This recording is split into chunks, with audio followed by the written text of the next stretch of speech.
Hello,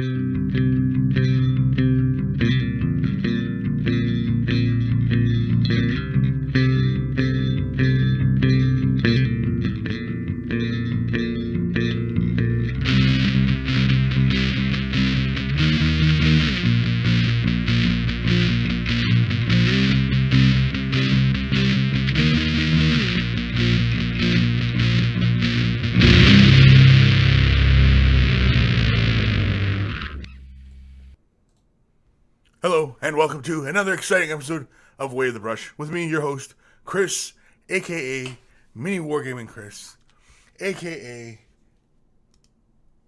forgot to move that screen, aka Hey You Get Off My Lawn. Wave the Brush is the most informative 120 minutes on the internet on the wargaming lifestyle. We'll talk about painting, terrain, conversions, and everything else under the sun. The show is usually a whole lot of painting and a whole lot of what's under the sun, which is okay because, again, it's a hobby and we all love and enjoy this hobby.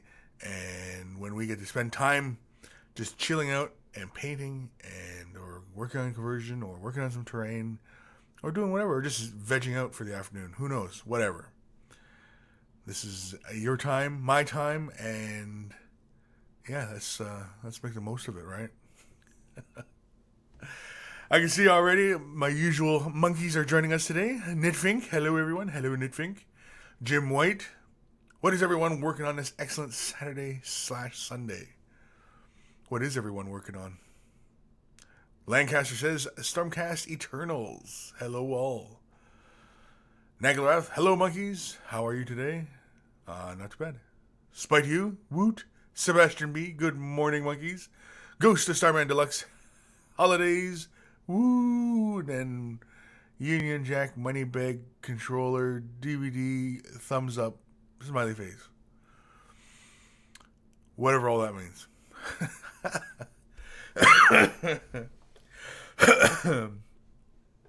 Oh, man.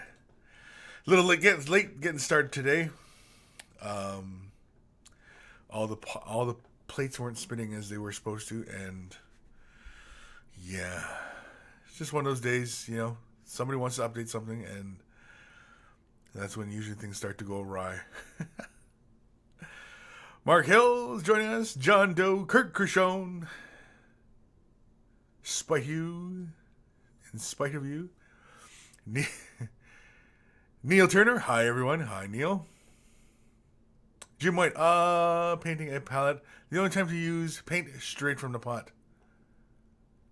Painting a palette? Straight from the pot. Use wet palette, yeah. Totem Lord. Hey, monkeys. Hey, Kris. Hey, Totem Lord. Clayton Tate.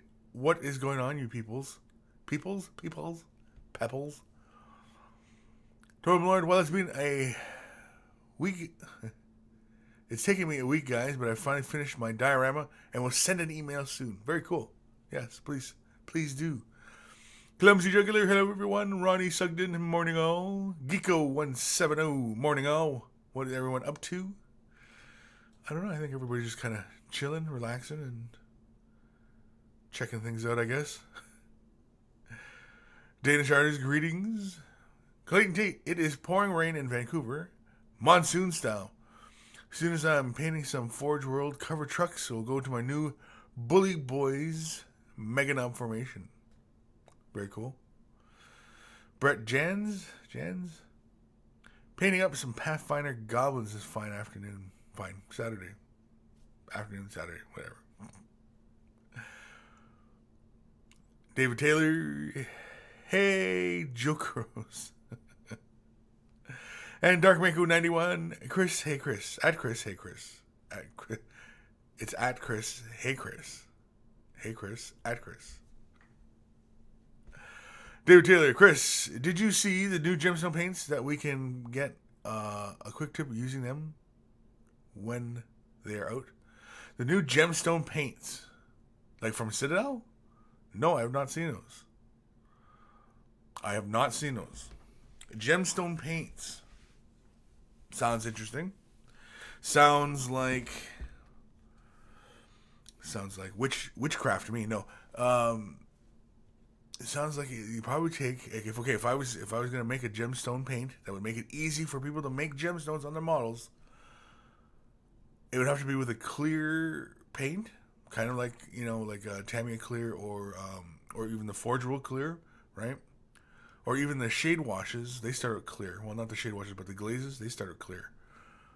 And then heavy helping of medium, of art coat, gloss medium. Something really heavy bodied though, like just thick. And then you just put that on your brush, and then you would probably just touch the model and just go bloop, and you'd have that clear, transparent look along with a little bauble of gemstone. That's what the easiest way I can think of making gemstone paint.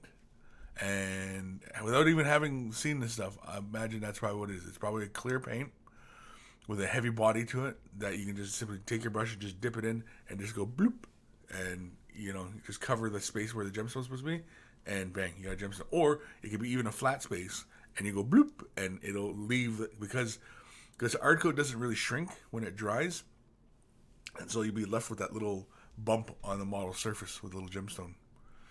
At least that's what I think. I mean, I'm probably way off. It's probably just some sort of color guide or something.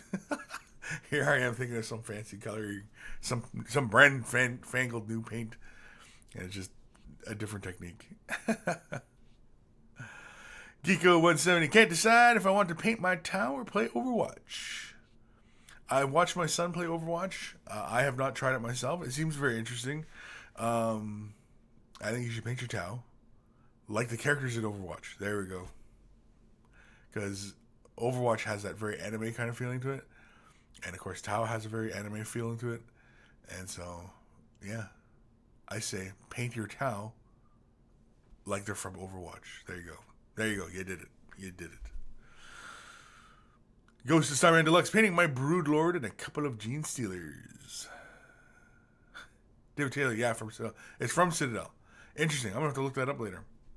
Or somebody send me. I'll just look it up later. Citadel gemstone paints. Like it's like a pot of paint. That's like, say, a red gemstone, yellow gemstone, blue gemstone, green gemstone.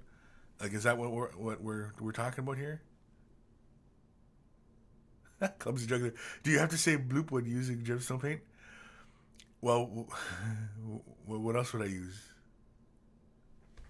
Skadooch? You put a little skadooch of paint down. You put a little bloop. It's a little bloop. A bloop. Bloop. Blob? Little blob down? I don't know. I don't understand why I can't use bloop. I like bloop. Bloop. Bloop. Bloop, bloop, bloop. G squared. No email warning the show had started. I'm so late. I sent out an email. Yeah, because that's usually the first thing I do is sit down at the desk and I send out the email thing. So, I don't know. Maybe it's just late. Geeko, speaking of Overwatch, who has seen the Beast of War article that lists the models to use as Overwatch characters? No, not seen it. You know what? I don't really watch a whole lot of Beast of War. I don't know why. I don't really watch what we do either. Like Mini Wargaming, I don't really watch what we do. There's only a few channels I kind of watch. Otherwise, I don't really watch a lot of like this hobby stuff, like Warhammer and painting, and the only videos I watch are other painters, and I like watching some new people as well as some established people, of course. But I like watching new people, and I like to see what other people are doing. The first time I'm watching somebody new or somebody who's producing a video, like painting tutorial, the first thing that kind of goes through my mind is I'm actually kind of critiquing their video and like how they're doing it, whatever, what they're showing.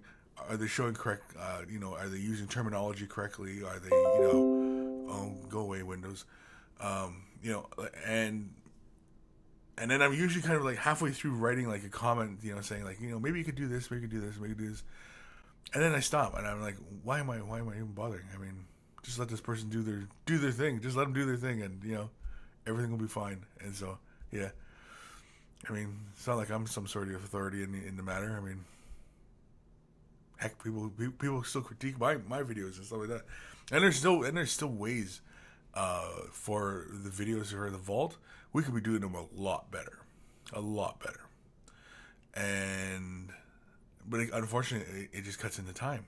Like right now, we're at a point now where, it's minimal effort, for what we could create. And so if we start adding, more layers into it, it's going to end up costing more, right? And so, the return rate on what we're putting into it is I think, at that optimal range. And yeah, I don't think we could. David Taylor, yeah, red, blue, green, and I'll find a link so you can see. Link me, David. Link me. Bloop. Link me, David. David, it's Games Workshop, English GB, Gem Paint Bundle. I'm going to have to pick those up. G Squared, you sent it, just didn't get it. Kurt Krishode, I only get the email about 15 minutes into the show. Oh, really? It takes that long for it to send to you? Like, see, it's kind of hilarious because on the mailing list, because I can see like all the emails of people going by, and it's kind of funny that my email is like the 4th or 5th one on the list, and that email list is many years long. Like it's like whenever you subscribe to Mini Wargaming and you put your email in to like get notifications, stuff like that. That's how long I've been following and working for Mini Wargaming, is that my name is that high up on that list. Other than I think Justice is the first one, I think. But yeah, I thought that was just kind of funny. Anyway, where am I? Totem Lord, BRB, guys need to spray my towel. Spray them down, man. David Taylor, holy moly, I'm yawning here already. It seems like it may be used to make like crystal weapons too. Would be awesome. Now you're piquing my curiosity. Because I gotta see. I can only imagine these paints are just clear, heavy body paint.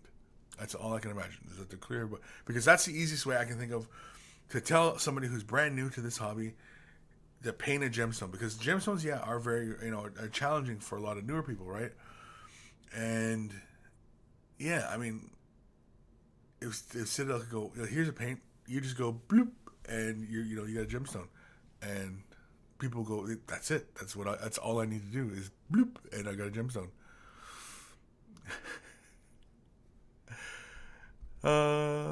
Lancaster, that would be awesome on a fire prism.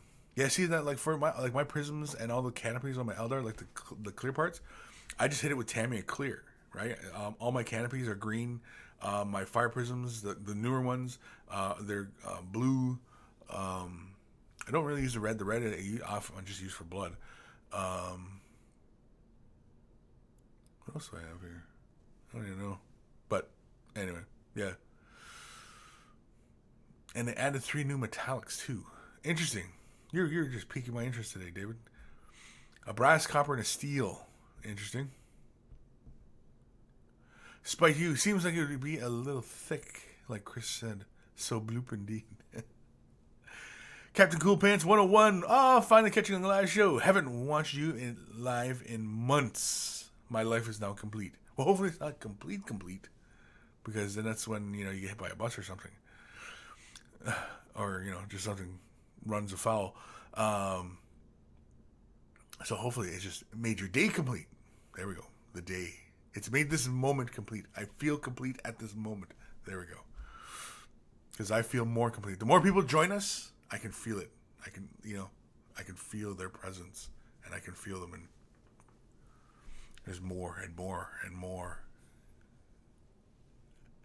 Spite you, welcome, Captain. Kurt Krishone, well, it takes a while to go from my inbox to my cell phone, the way I have it set up. Oh, yeah, see, and yeah, I mean, even still, I mean, like the way it sends it out, it still takes a while. I mean, like I'm at the top of the list. I kind of get it right away, but I mean, I can only assume that after it's chugged its way through, the body of emails, it takes a bit, and it also depends upon,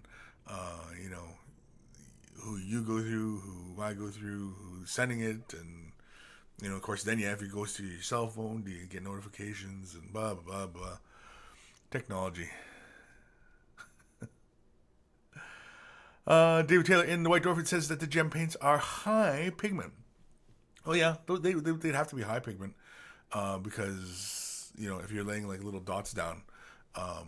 Again, I'm assuming that that's how it's working. I have no idea how this stuff works. For me right now, this is pure speculation. I haven't even seen the article yet, so I could be talking out my arse right now for all I know. Well, I usually am, but Spite you, yeah, the color freaking pops. It freaking pops. Totem Lord, wow, I got it. I gave those a towel a real good spraying. A spraying? Nicholas Allen, Hodor.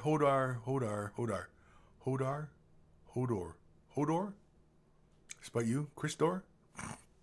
What? Hodor?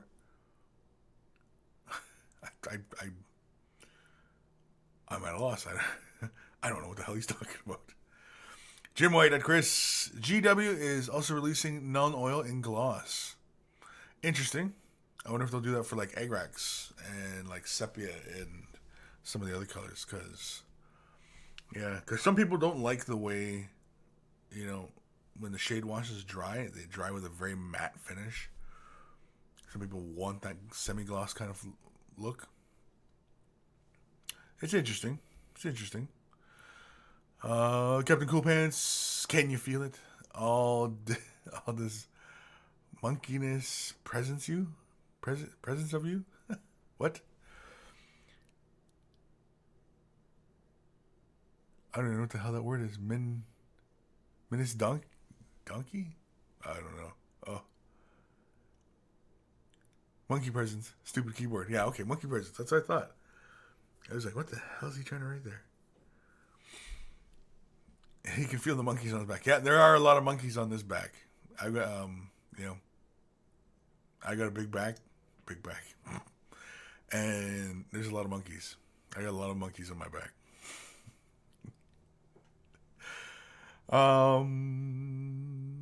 David Taylor, the new GW paints make me happy. Yeah, well, you're getting me all pumped up now. I want to check out the article, but I don't want to mess around with anything because, we're already having trouble before the show started.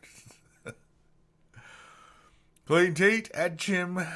What is up with that? I have non-oil in gloss. Hate it.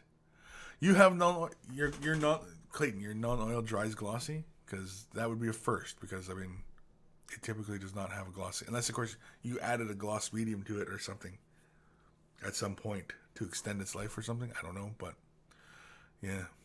Ronnie Sugden, I can sense a disturbance in the force as if Kris is using bloop sounds to describe painting techniques. Bloop, yeah.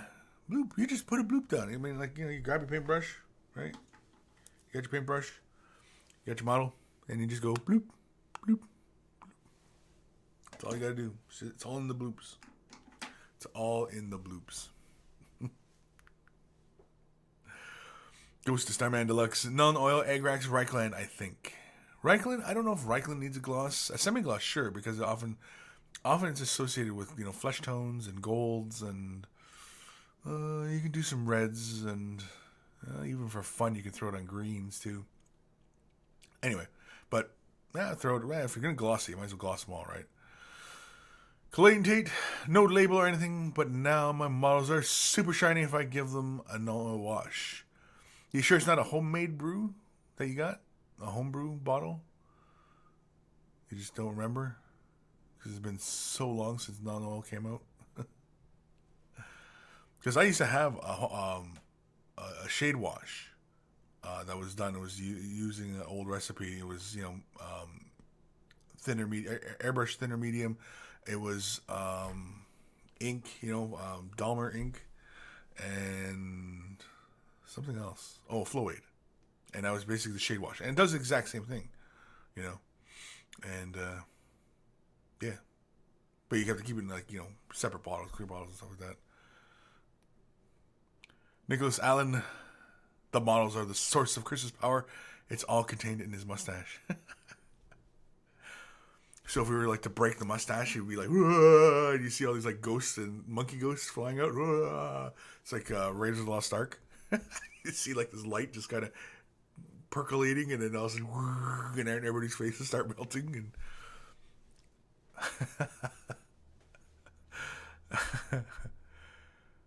I kind of want to see that now. I want to know what happens if I break the mustache. I just grab it by both ends and just. I've been really tempted lately to shave the mustache, by the way, people. I've been really tempted lately to give it a little snipperoos. Let it grow back. You know, they say, like, you shave it off and it comes back and, you know, it's 10 times thicker. Hey, it could come back 10 times thicker. But, yeah, I mean, the idea has been crossing my mind more and more lately to just kind of give it the old snipperoos. I think what it is because when I was at, like, Adepticon, yeah, I saw lots of cats walking around with the same mustache, and I'm thinking, I've never been a stylish or trendy kind of guy, and so when I start to see things that become like, you know, like a trend or, you know, whatever, I kind of like walk away from it. I tend not to you know, stick with it anymore, like a particular kind of look or anything like that. And yeah, and so walking around Adepticon, yeah, I saw quite a few cats walking around with this mustache, and I was like, you know what? I think maybe it's time to get rid of the mustache. Maybe let's go back to being old baby, like this guy right here. Go back to being this guy right here, where he's all stern and angry. And what the hell is that in the corner? Oh, that's my mouse. Anyway, yeah, go back to looking like this guy again. I don't know.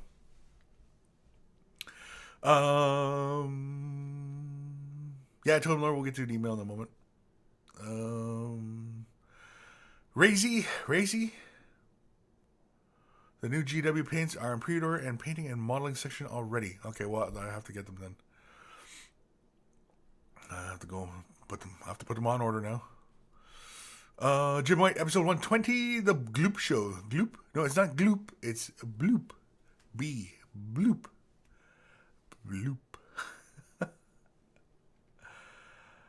Clayton Tate, I bought one of them new big pots of not oil. My converted knight is glossy, and my battle wagon, which I painted with the same formula, is matte. Huh. Interesting. The only difference is that the pot of non oil, now I use my army painter washes only. Interesting. Well, I mean, it's what you prefer, but also, I mean, like Clayton, you can also, like, if you're not happy with the gloss finish, I mean, you can always hit that with a matte.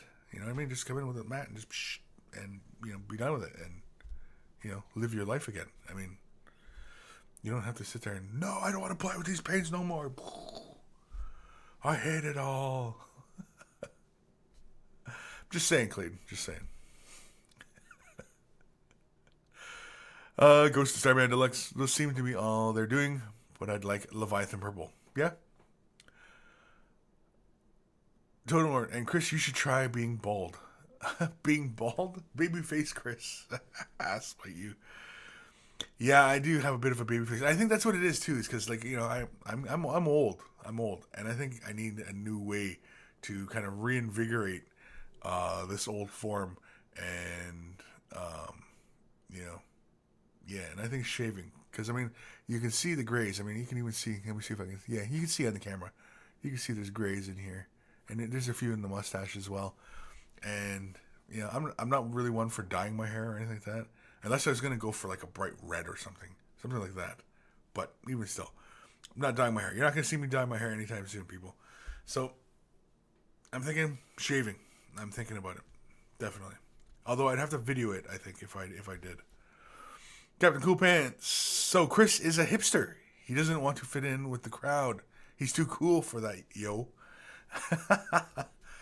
Well, I don't know about the too cool part, but yeah, no, I you know, like it's the same reason, like my attire, I'm often very plainly dressed, mainly because you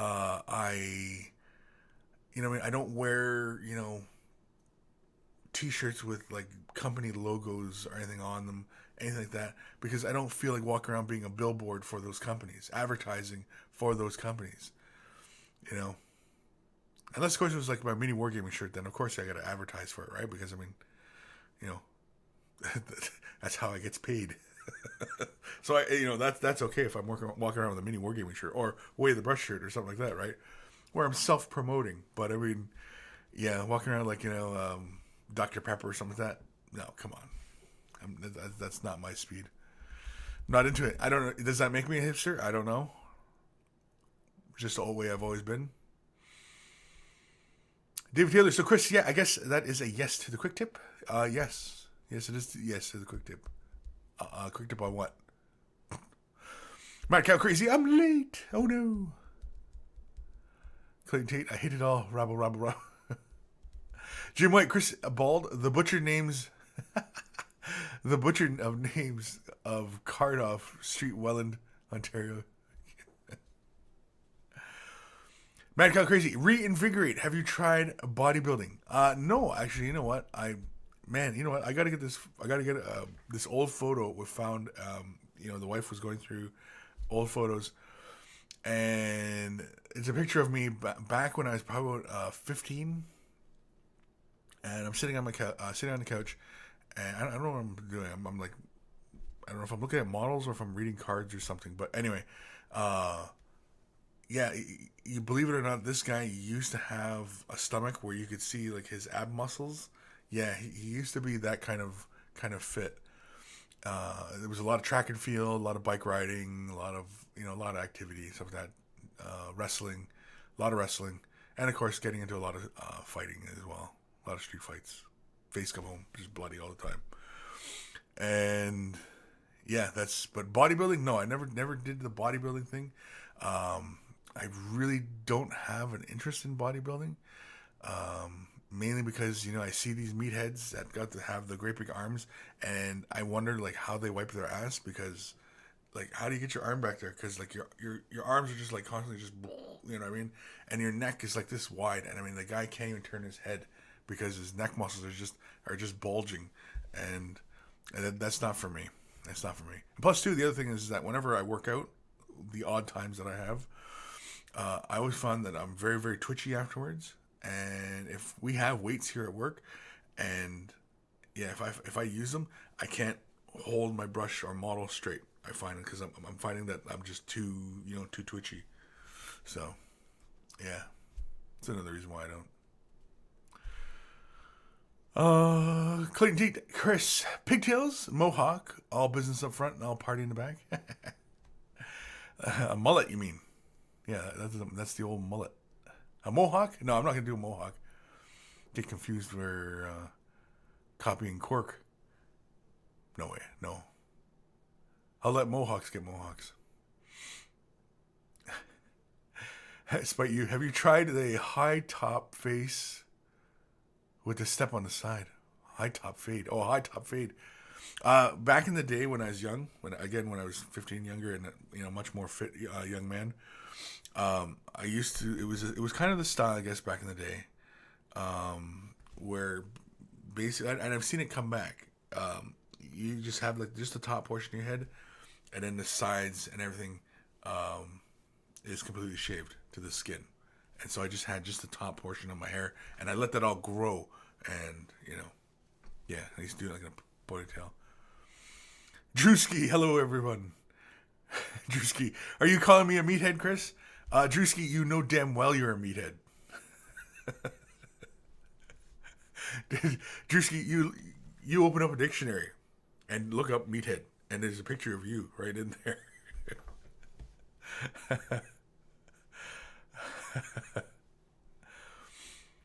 Mad Cow Crazy. Step 1, bodybuilding down to 3% body fat.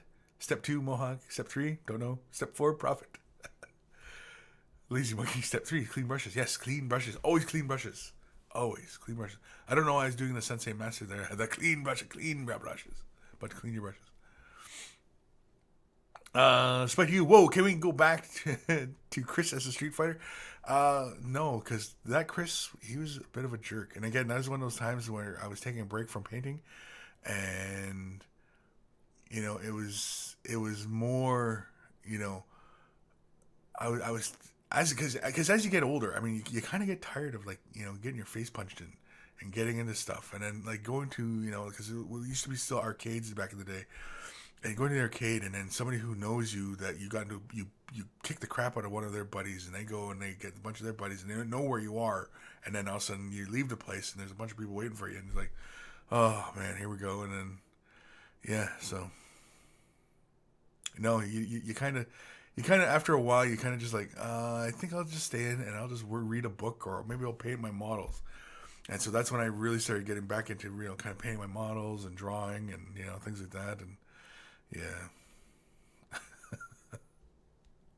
So no, it wasn't. And that Kris, he was a jerk. He was a smart ass, and, yeah, you don't want to know that guy.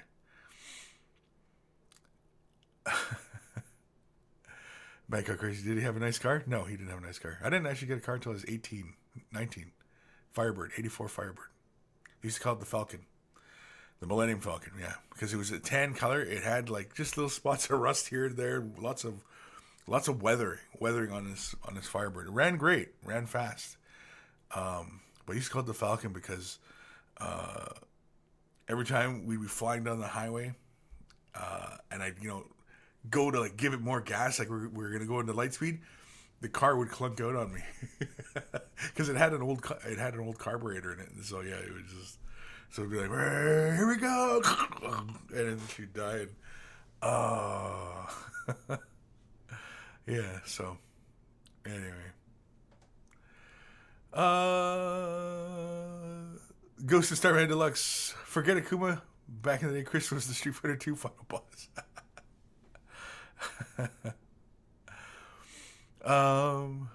Drewski, love you, brother.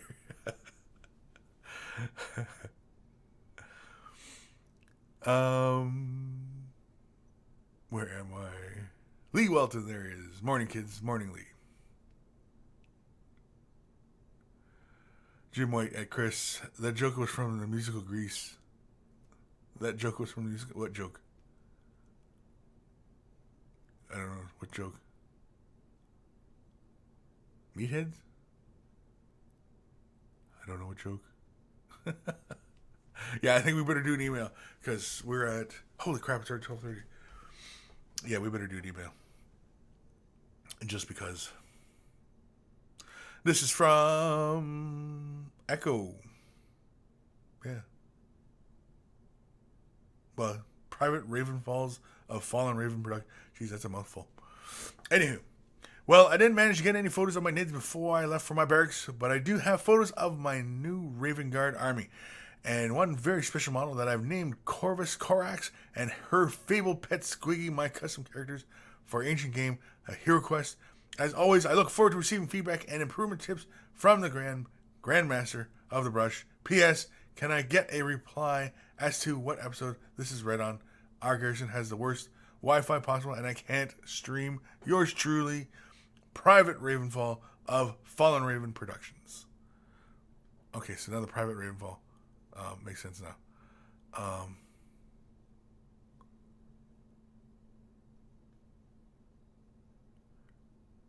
Sorry, I'm reading the comments here.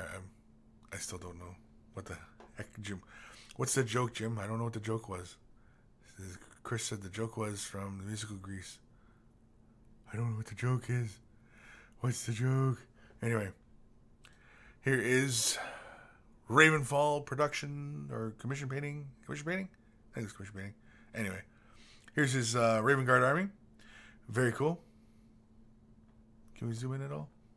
Let's try. We can. Huzzah. Did you tint the glass red, or did you paint the interior red?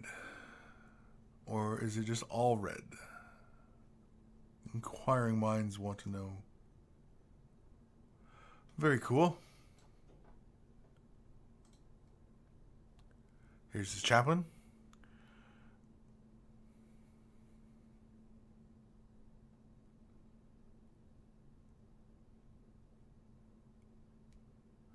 Jim Boy, oh, does he have a car? Is from the song, the musical Grease.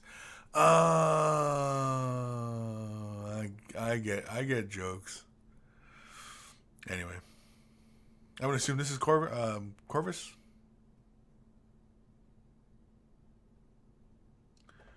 Mindful of the thickness of your paints.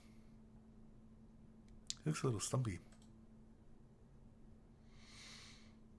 See, the black looks good, the red looks good, but the white looks a little chalky.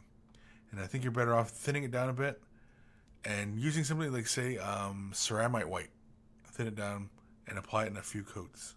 Don't try and do it all in one coat, because you'll end up just taking this kind of chunky kind of look on, and you don't want that. You see on the fist here, it looks alright. The helmet here, it doesn't look too bad.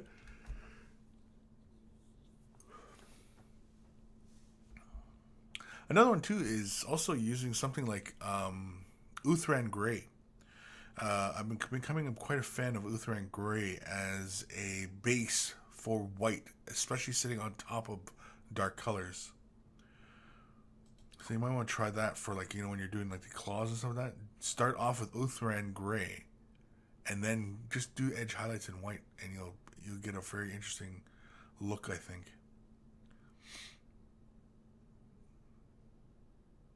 So you got feathers hanging off him. It's cool. Oh, here's a new guy. I haven't put mine together. I've been meaning to put mine together. I haven't put mine together. Haven't painted them. I'm gonna do mine. I'm gonna do mine in Crimson Fist colors. This guy looks cool though. And of course, I'm sure Games Workshop sold every single one of these things because you can have them for free, and he's got some discombobulator weapon with him. So why not? Just throw him in the army for free. Let's just throw balance right out the window here. Very nice. For the arms, did you leave them off and spray them or color them separately? Because if not, you might want to consider that in the future when you're assembling more. You know what I mean? Like, assemble the bodies, leave the backpack off, leave the arms off, spray the arms white, spray your bodies black, spray your backpacks black, and then assemble it all, That's an idea. It just saves you from having to fight with trying to get that white to sit nice and bright on there. Eh? But again, like I said, either go with ceramite white, thin it down, a couple layers, or go with Uthran Gray, thin it down, a couple layers, and then edge highlight with white. Yeah, cause I found that using Uthran Gray just works really, really well. Holy man, what are these guys, the Graviton Squad? They just look like a lot of Gravitons at first. I was seeing all the crap. I was like, oh no.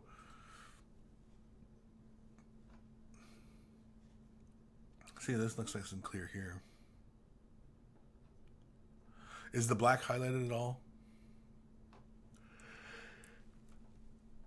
Hard to tell. It almost looks like it's highlighted here. It almost looks like a Dark Angel. But I think there's something ambient green kind of casting on them. Or maybe the way the picture took. Oh, okay, the dude's red inside.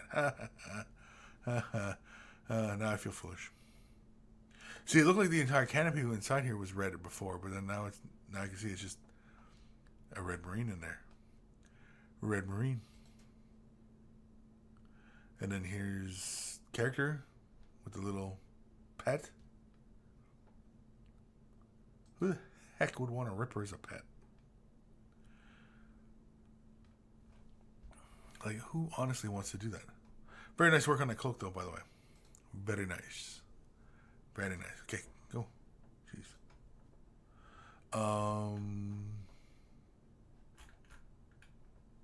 Sorry, I'm just trying to figure out where the heck I am here. Ah, there we go. All right. So, back to the comments. Where are we in the comments? I have no idea.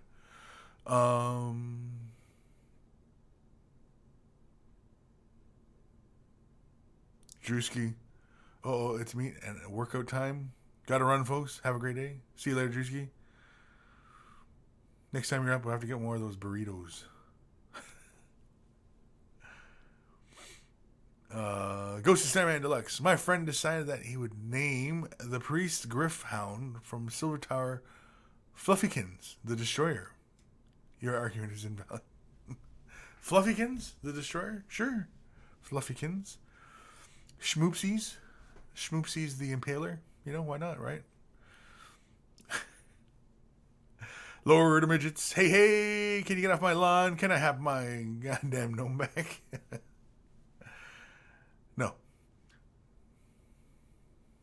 But I always try to paint in stages as I assemble. Yeah, I find like with Marines, it's usually just the backpack. If you can leave the backpack off, you can usually get to everything on a Marine. Or sometimes the bolt gun. You leave the bolt gun so you can get at the chest. Get at the details and things like that. Sorry, I'm yawning so much here. Holy man, it was kind of a late start to the day, and then I was kind of stressed out. Things weren't working here, and didn't even get to consume enough of my coffee yet.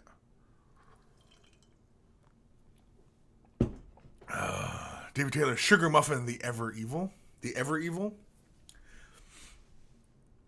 Sure.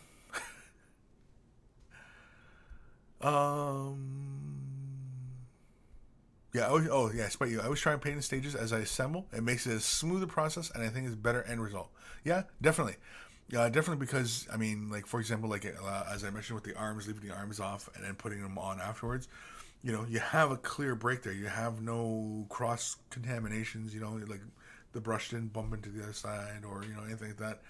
And, everything works out. And it's nice and clear. And,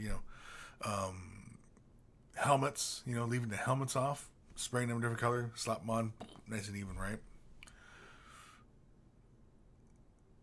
Gray Death Angel. Hello, everybody. I'm currently very frustrated with my paints. Can't decide on what paints I should get to paint my Dark Eldar Corsair Force. A Dark Eldar Corsair Force? Well, if they're Dark Eldar, you might want to stick with some darker colors. But it's not necessary. You can go with really bright colors if you want. Yeah. As far as like what you want for the Corsairs though, man, I mean like sky's the limit really, because I mean like Dark Eldar, all the color schemes for Dark Eldar are all kind of dark, and they all have like they start off really with a really dark base and then a bright edge highlight, right? You go with Craft World Eldar, and they're all kind of solid bold colors, right? They got reds, blues, greens, they're all these really kind of big bold colors, and then you have the Corsairs, the pirates, and there's some very interesting ones. Like I like the I can't remember what the heck it's called. So it's the one with the yellowish scheme. Let's grab the Doom on My Mirror book here. What the heck is that Corsair fleet called? Yeah, this one. Yeah, I like this one. The yellow's kind of got like a mottled kind of look. Oh, you guys can't see that. This one, here we go. Like that. I like that color scheme. And it's got the red, and it's got like the bold chevrons and everything inside the armor. The way the Vipers look, it's kind of got like this crescent kind of shape to it. Sunblitz, that's the name of the Corsair group, Sunblitz. But I mean, you can paint the Dark Eldar in Sunblitz, because Corsairs, they're all outlaw, like they're all, or not outlaw, but like they're all outcast Eldar. Or not even outcast, but like they're just wandering Eldar, and like some of them come from the Exodate world, some come from different craft worlds, and some come from the Dark Eldar, and they all join together and make pirate bands, right? Because Eldar are Eldar essentially, if that makes sense. Oops, stuff's falling everywhere now. So anyway, yeah, as far as the color scheme, Sunblitz. I would go to Sunblitz and do Dark Eldar in that Sunblitz, because the yellow isn't that bright yellow. It's more of a golden kind of yellow, more of a brown kind of golden kind of yellow, and I think it would look really cool. Dark Eldar painted up like a Venom and a Viper painted in that same kind of scheme. I think would look really cool next to each other, especially if you're doing Corsair, because it allows you to get into Craft World Eldar as well as Dark Eldar, as well as other crazy crap in there as well. So have at it, man. But you, Kris, what is the best way to mask a canopy for a flyer if I'm using a gloss or a Tamiya clear coat? Thinking a liquid mask but don't have, worried tape might not work out. I've used green painter's tape to mask off the little window panels to spray the outside of the canopy. I've still found the best results were by hand, just painting those areas. When I'm painting the glass itself to tint it, like if I'm going to use the Tamiya clear green for my canopies, I paint the inside of the canopy itself. I thin the Tamiya down with a bit of rubbing alcohol, isopropyl alcohol. Give it one coat, because that's all you can pretty much do with it, Tamiya clear, because it dries really fast. If you try and go back, you'll get these tide marks and brush marks, and it looks really, really horrible. But it's easy to fix, actually. Tamiya, Tamiya is really easy to fix, because all you do is come in with pure alcohol, and you can just wipe it right out. But anyway, yeah, you come into one brush, then you come into another brush stroke, and then another brush stroke, and you just kind of build the color from that point. I've never used Tamiya in an airbrush. Lots of people have. I've never been brave enough to do it yet myself, using any kind of, any of the lacquers or any of the solvent-based paints. Lord of Midgets, painter's tape is awful. Use Tamiya's modeling stuff.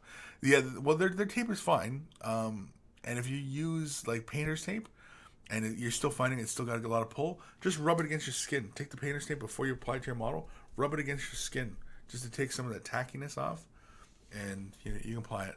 But whatever I do, if I'm doing like the outside of the canopy and I want to paint the trim, but I want to keep the glass clear, I'll use green painter's tape. I'll apply it over the entire canopy, and then very carefully I'll rub the the tape into the recesses of each of those panels, and then very carefully with my X-Acto blade, I'll just run it along the edges, and then separate the piece and leave that green tape inside the window pane. Captain Cool Pants 101. I'm currently working on Dark Eldar Corsairs in my own Sunblitz scheme. I like it. Yeah, there we go. Right. David Taylor, Kris, how would you go about painting a sun weather paint cloth? I'm doing a small diorama about Skaven doing evil Skavening magic on an unsuspecting outdoor soldier. Wanted to make him look beaten.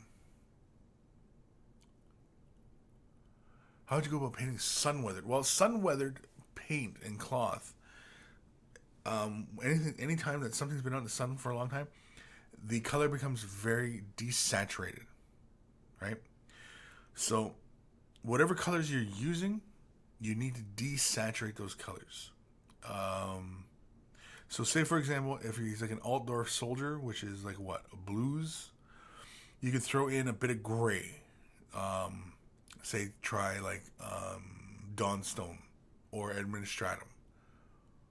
Although Administratum is a bit of white in it, so it might bring the color up a bit, but it still would knock some of that blue out. And that's what you're looking to do, is you're looking to knock some of that blue out.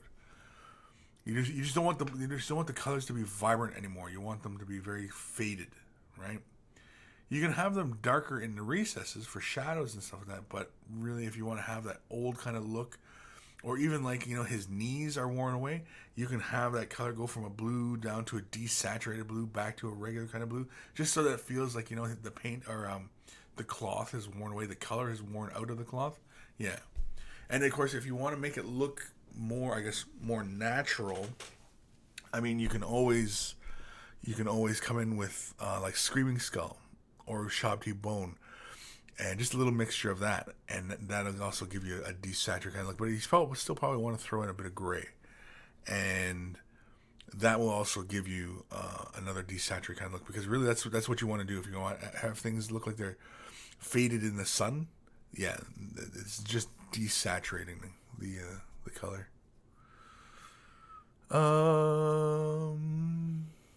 Black Widow 61, Kris, I'm a little late, but did anyone ask your opinion on the new GW gemstone paints and if you'll review them? I will review them. I'm just going to have to get them ordered up right away. What's today? Saturday? I guess we can probably order them today. Anyway, but yeah, and I'll review them. There'll be quick tips on them. Yeah, because I'm curious about them as well. And when I got the last technicals in, with the Blood for Blood God, Typhus Corrosion, all those, I did sort of review demonstrations on them as well. And so with these new paints, yeah, it'll be more like a review demonstration of them. I think what I did last time was I shown what typically you do with them, and then I had shown what else you can do with them. It's just so that people aren't always kind of like I bought, the Rust, Rise of Rust, just for Rust. No, you can use it for other things as well. I mean, there's other applications that can be used for. Same with Blood for the Blood God.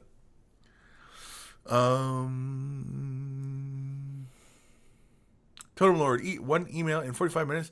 This is not going to be an email episode. Not complaining, though listening to Kris, just as good. Oh, yeah. Well, man, yeah, jeez. It's already 9 minutes to 1 here. Holy man. We better get some emails done.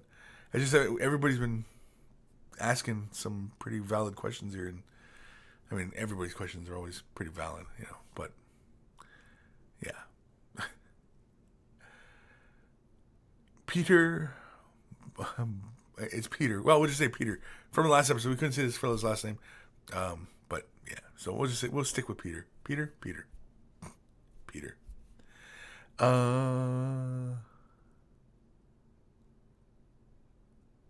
Might cut crazy, or can I just fade the paint with transparent white paint?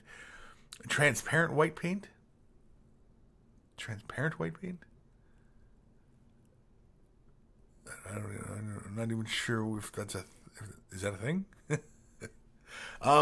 No, because white will end up giving you highlight colors, and you really don't want to go to highlight colors.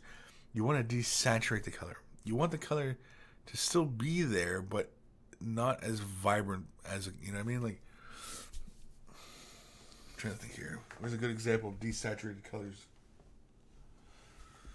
I don't have any good examples. I don't have any good examples of it. But anyway, yeah.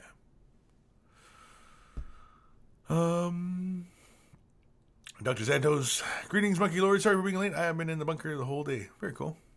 Yeah, hey, man. I mean, don't apologize. Catch a show later on. It doesn't hurt my feelings.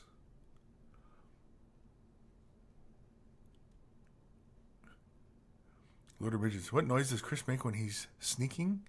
Peter.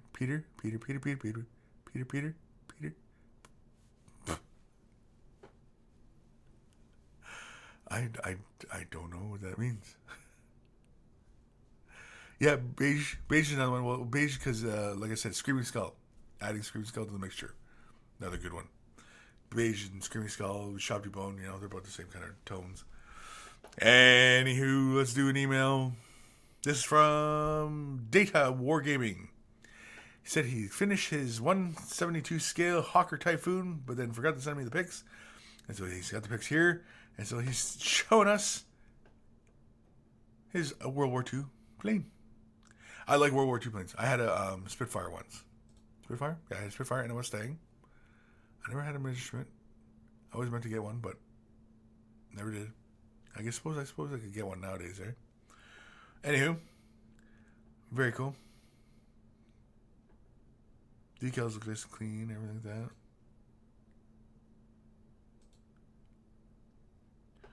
Ooh, paint's a little heavy. Could use a little bit more TLC around the trim of the canopy as well.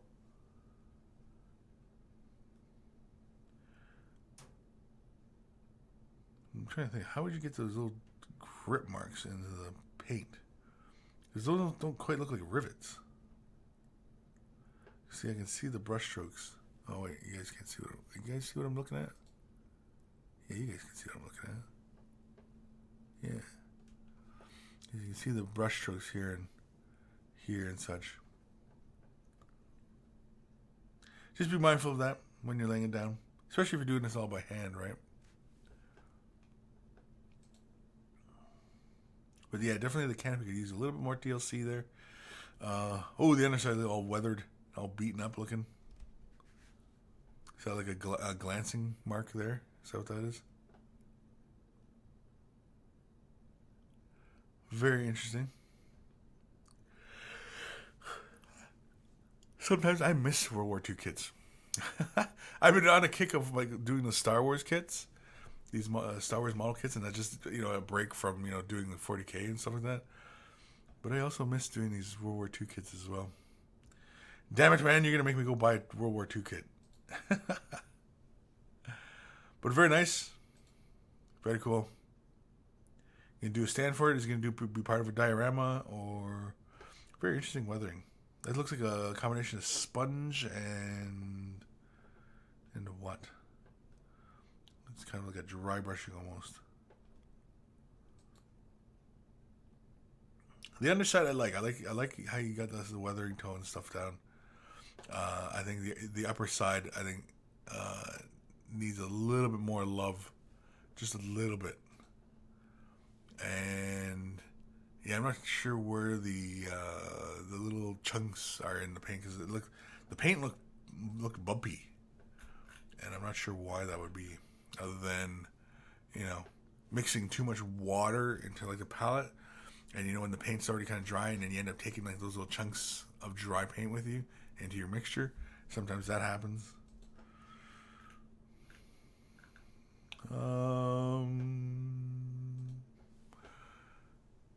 Dr. Santos, I miss World War II. Kris, you got something to admit here? I miss. Yeah, I'm not that old. Yeah. John Doe. After looking for a bit on the web, I was able to find an article on balls that shows new basic materials and the new gemstone paints. Apparently, they just paint on and it looks like a gemstone. I know. We've talked a bit already, John Doe, today about the show, what my ideas are, like what my thoughts on what this stuff is. Again, I have not seen the article. I had no idea that these things were even a thing until somebody had mentioned it to me anyway. And yeah, so I have to get them. So now, yeah, I'm going to have to make videos on them. And yeah, it's for blooping though. You just take $1 paint and bloop. Yeah. Peter, I wonder about the new GW gloss washes. At first, I thought it would be good for metallics, but I wouldn't varnish do the same to keep them shiny. Wait, but would varnish do the same to keep them shiny? Yes. Yeah, varnish would do the same to keep them shiny. A glossy black, yeah, it has a different visual effect than sitting on top of metallics than the matte sitting on top of metallics, because yeah, so many times have we painted metallics, used non-oil, it kills that nice lustrous metallic shine on it, and we've had to come back and rebuild it, right? And it's not until you come back and throw some gloss on it does the luster come back. So yeah, Prodham Dead sees Wolverine. I'm curious about the new GW gem paints too. I was thinking about they will be a bit like ghost tints. Yes, exactly. Yeah, that's exactly what I'm thinking. Protagonist, and I mentioned this at the beginning of the show.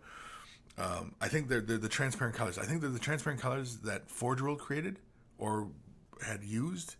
Right, there's a full range, or it could be even the same colors that they use for the glazes: the red, yellow, blue, and green. And you put those into a heavy-bodied medium. Gloss medium, heavy bodied, like we're talking as thick as Ardcoat, if not thicker than Ardcoat.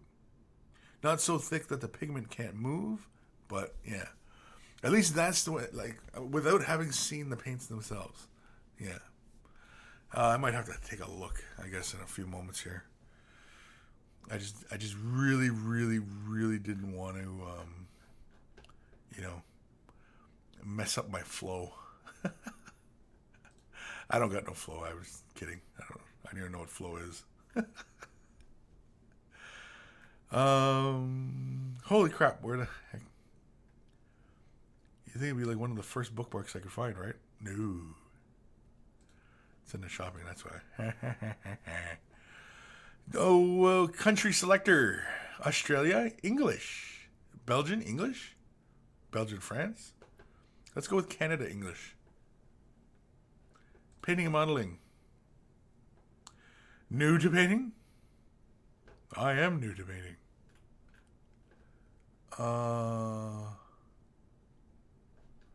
Okay, so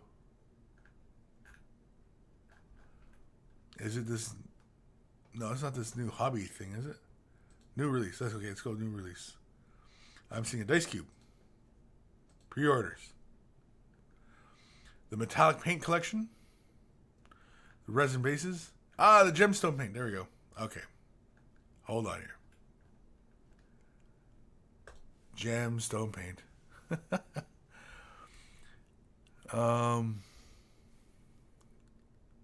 Yeah, no, expect you. Yeah, email them the pics. No, I've got them. I'm looking at it right now, and so I'm looking at Stormhost Silver, Waystone Green.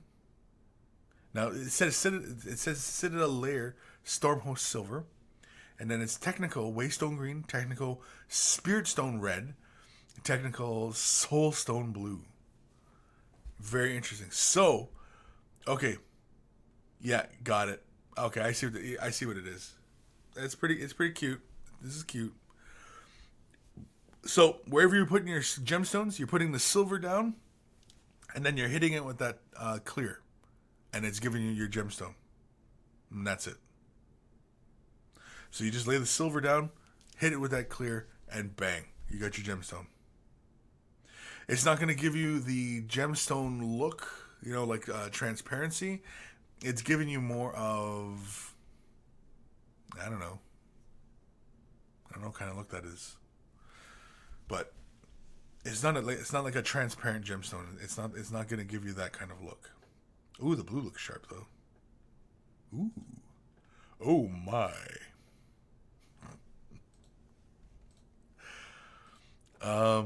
Yeah, so probably still have to get them. Seem pretty straightforward though to duplicate.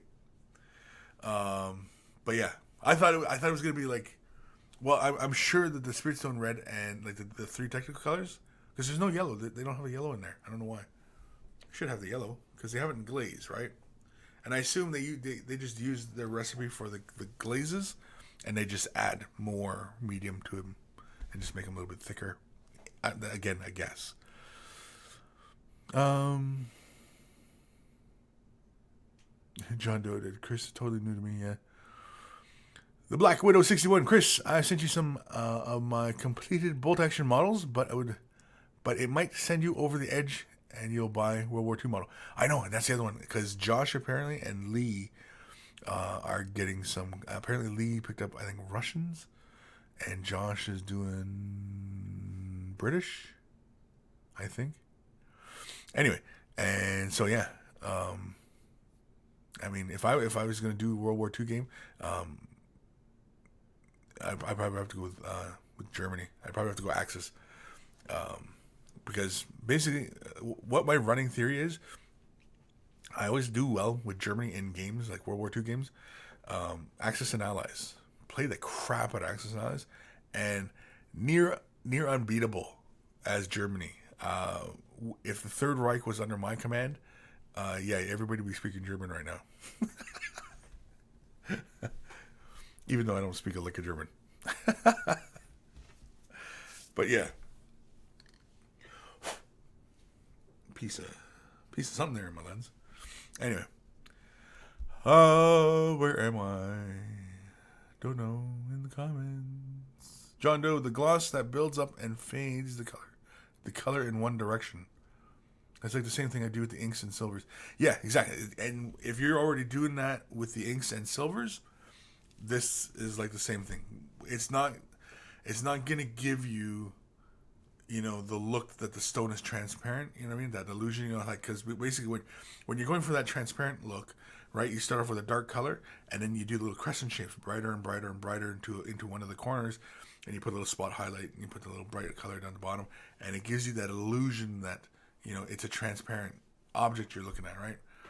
This is not giving you that look. David Taylor, Way the Brush 120. If the Third Reich was under my command.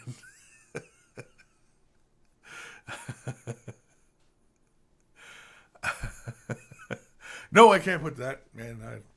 I have so many people. What do you mean if the Third Reich was under your command? I'm talking the Third Reich.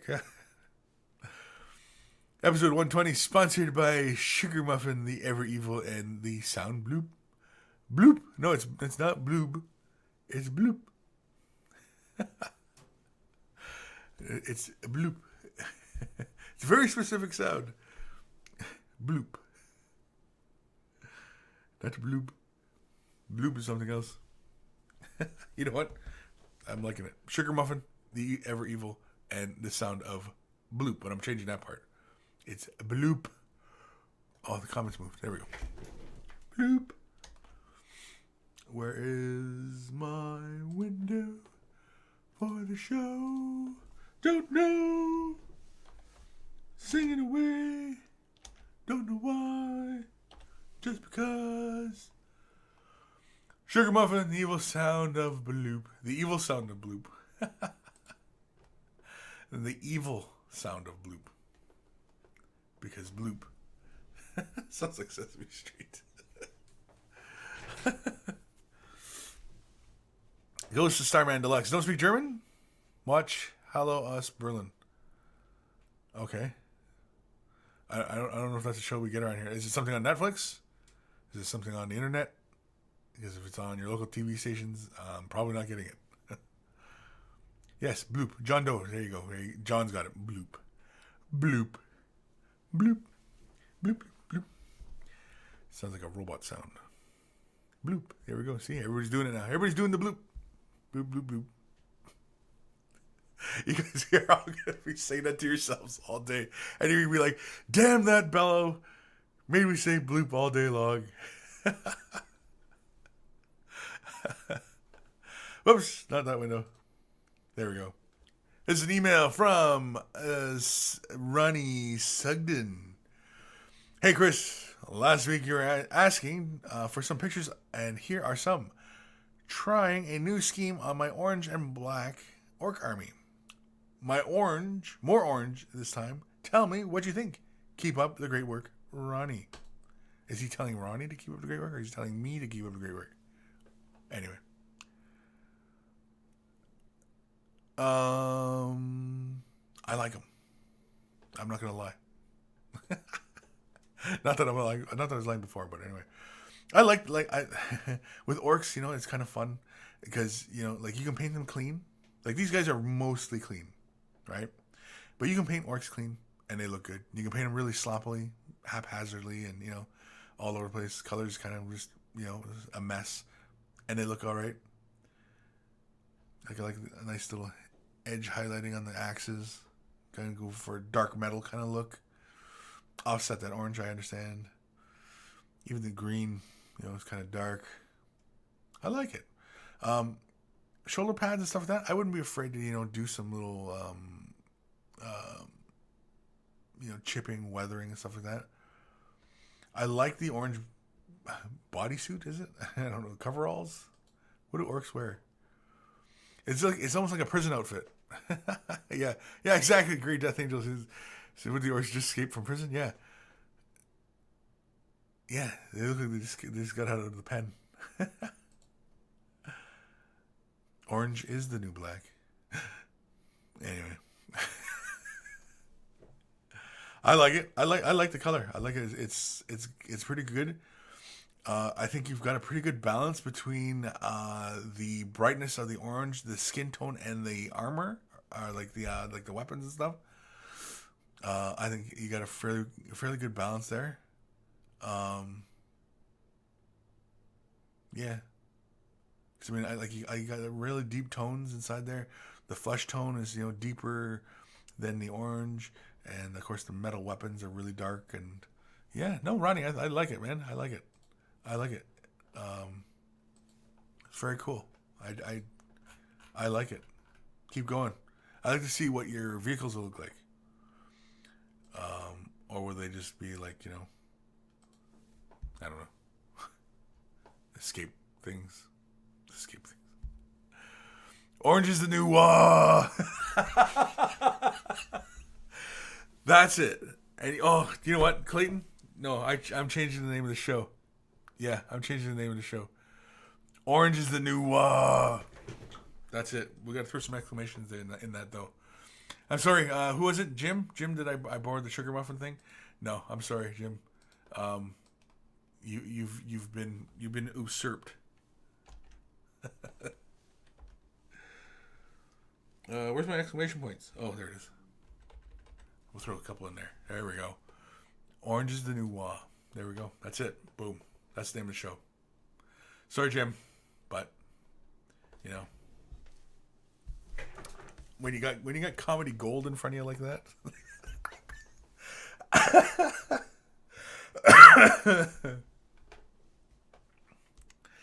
um, what are we talking about? Object source lighting. Object. Oh, Russ Evans. What does OSL stand for? Yeah, these guys are right. Object source lighting. Object source lighting. Right. So they're talking about, for example, a model standing there and he's holding, say, a torch. You know, he's got like the hand torches. He's in a cave and stuff like that. And the source of light is that ball of flame on the end of the stick, and so you paint everything accordingly how you imagine that light would hit and look off that model's surface as you went. And that's object source lighting. Is that object is the source of the lighting, right? Does that make sense?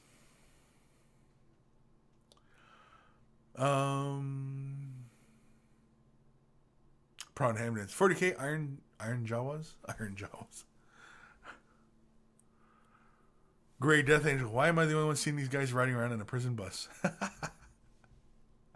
Ronnie Sugden. Thanks, monkeys. You seen the vehicles? They were also really orange. We've seen the vehicles? Have we seen the vehicles? No, we haven't. Have we? Really? I don't remember. I think I remember orange orky vehicles. But now that I see orange orcs and then orange orky vehicles and put two together, I mean, you know, I'm smart like that.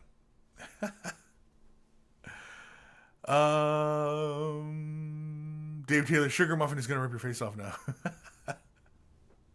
Yeah, probably. Wouldn't be the first time. John Doe. Ooh, convert a prison bus to be their truck that they hijacked from the Imperium. Yeah. Like the Imperium would even bother trying to imprison orcs. Like, who's going to try them? Who's going to try an orc? I sentenced this orc to 5 days in jail. This one with probation. No, it's not going to work. I mean, you can't try orcs. Although it might make an interesting comedy sketch. I don't know.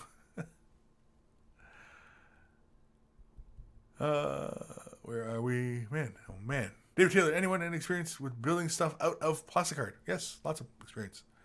What would you like to know? Would you like to know more? Yeah, building stuff out of plastic art. You know, be mindful of the thicknesses. Cutting it and working with it and getting, like, you know, pretty good even straight cuts and stuff like that is really good. You get yourself a metal ruler for etching out the surface, because basically when you got like your plastic art and you have, say you're going to cut out a square, get your metal ruler, measure it off properly, nice and even, metal ruler, and then with your X-Acto blade, you just have to score that surface. You don't have to apply too much pressure, just a bit of pressure. Just score the line, and then all you gotta do is just bend the plastic and it'll break, and you'll have your nice smooth lines and even and clean. And you can even take a little bit of sandpaper to it and, you know, sand off the edges if it's a little bit rough. But otherwise, plastic art are super easy to work with. Super easy.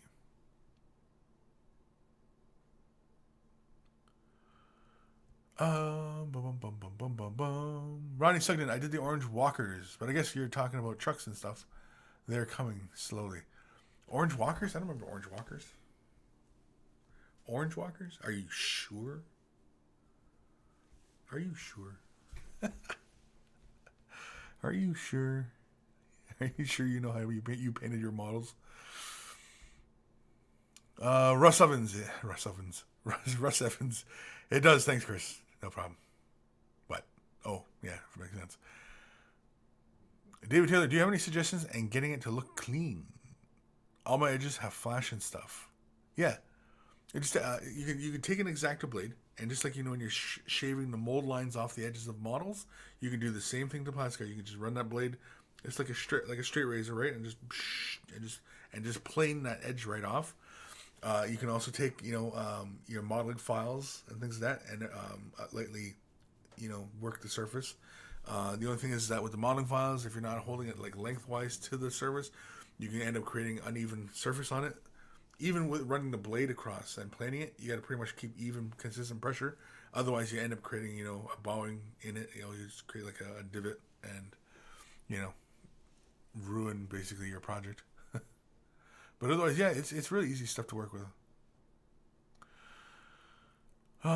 David Taylor added a wood grain to it with sandpaper. Just hope it's deep enough for non-oil to do its trick. Oh yeah, it should be plenty. If you can see it, it should show through when you hit it with non-oil. The only trick is not to put too much paint down before you get to the non-oil part. That's the hard part, is not laying too much paint down. So when you prime it, just prime it, give it a light prime, give it a light base coating, and then hit it with the ink.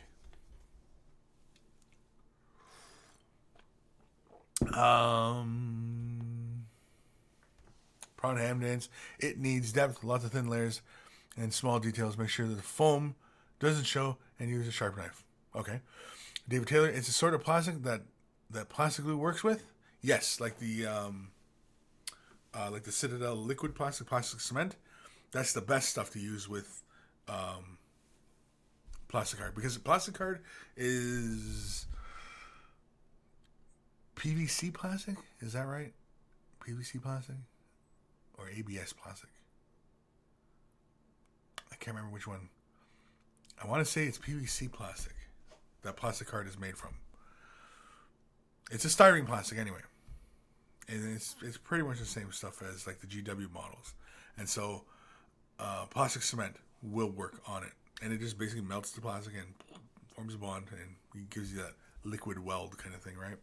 Really good. When you're doing plastic models, only ever use plastic cement. At least styrene plastic. Not urethane or resin plastic, right? Because resin technically is a plastic, but I mean, anybody who's tried to glue privateer press models together and tried to use plastic cement knows it's an absolute fail. It's not going to work because it doesn't have those melting kind of qualities. You're better off using super glue for that stuff. David Taylor, thanks for the help. That's enough to get me started, and maybe next week I'll have more specific things to ask. Very cool. Yeah, you used to those plastic? Yeah. Greenleaf terrain at Kris. How much for a lock of hair? A lock of hair?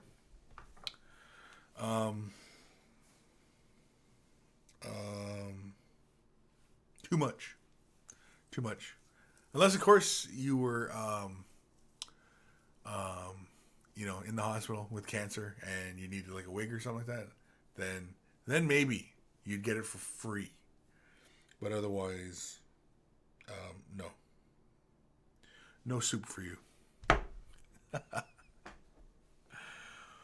Let's do another email. This is this is a long one, but I think I've got to read this out to you guys anyway, because this was so good, and this one made me laugh, and I actually showed it to a few other guys around here, and they laughed because it's funny. Alrighty, anybody who recalls from the previous episode where I was talking about how much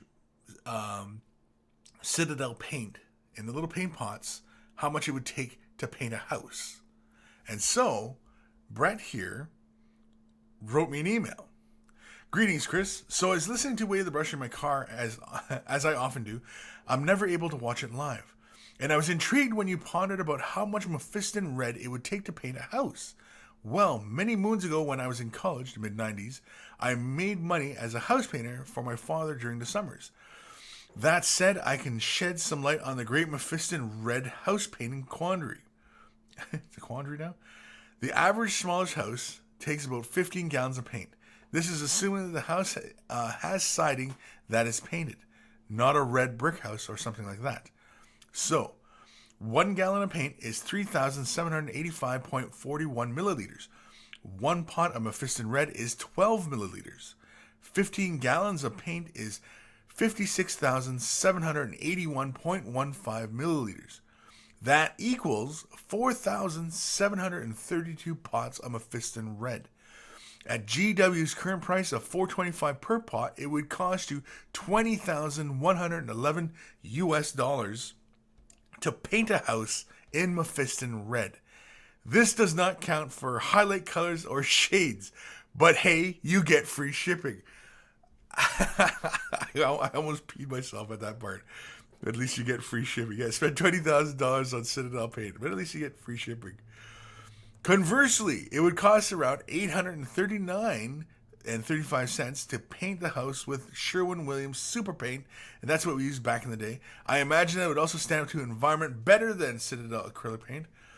Fortunately for you, sir, if you really wanted a Mephiston red house, Sherwin-Williams can match any color pretty closely, so you could always break a pot of Mephiston red and ask for 15 gallons of super paint in that color. You might get some odd looks, but they could do it. You'd probably get an extra gallon of it and mix in some white and do your edge highlights, and then you could buy a few bottles of ink and a few gallons of medium and mix your own shade wash and use and make the grain of your siding really pop. I hope you found this email informative and helpful. Brett. P.S. Seventh Son of a Seventh Son is the best Iron Maiden album somewhere in time, and Killers gets honorable mention. Cheers. So that was from Brett, and that was an awesome email, and that was highly, highly entertaining. I laughed and laughed and laughed, and I had to share that with a few of the boys around here. And, of course, now I'm sharing it with everybody because it was pretty damn clever. I just like the fact that he's got enough time in his day to work out the math on all that. I mean, I don't realize it's not, freaking calculus here, but I mean, come on. It's funny. Yeah. Oh, comments. Lazy Monkey at Kris. If you lose the stash, auction it off to the monkeys. Sounds like Green Leaf Terrain at least wants in on it. Yeah, Peter. Free shipping. I'm repainting my home. Could you imagine, the pallets and pallets of that stuff showing up? You couldn't paint your house with those little paint pots. Especially using one of the Citadel brushes, trying to even paint your house, even with even with some of these brushes. You say, I want to paint my house with this brush. Guess you could use the big terrain brush, right? Just use this sucker, paint your house, paint the fence. Where are we? Ronnie Sugden, you know how long it would take to paint your house with a Badger airbrush? Ooh, with the Badger airbrush, how long would it take you? Well, you'd have to work out at what PSI and at what brush stroke gets you even coverage of an area, and then you basically extrapolate surface for, duration, I guess. If you want to work the math on that, go right ahead. Despite you, totes go for the color match and paint a Necron Monolith house. Paint like a Necron Monolith. Have the green in your doorway, with the circles in your doorway like that. You would have to be an uber nerd, uber nerd to do that. To paint your house like a Necron Monolith, where your front door looks like the gateway portal, you know what I mean? So you got the green circles and stuff. You got the whole house painted, silvers and yeah. I'm not saying don't do it. I'm just saying you'd have to be an uber nerd to do it.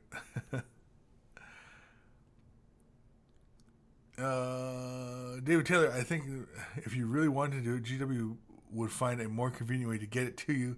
I know Reaper did for a guy that wanted to paint a wall in brown liner. Really? That's crazy. But that's why I love this planet. All the craziness on it. Nicholas Allen, hey Kris, any advice on how to come up with your own color scheme? Trying to do an homage to my birth country of South Africa on a night. Interesting. Well, okay, if you're going for something like an homage to a country, then you have to look at the country flags, right? And go from there. Offhand, I don't know what South Africa's flag colors are, so I couldn't tell you. But on a night, You know, it'd be really cool if you say, for example, like, okay, I'm thinking like, for example, like a Bretonian, right? So you had the shield with the colors. Doesn't have to be exact representation of the flag. Just could have just like the colors, or it could be quartered with the colors. If there's 4 colors, I don't know why I'm thinking that there's 4 colors, but anyway, with 4 colors or even 3 colors, whatever, right? And you know his tabards would be in one color. So let's say, for example, because I'm thinking of like it's an orange, black, and green. Is that it? South Africa. What's it? Does anybody know what the colors of South Africa's flag is? Because I have no clue.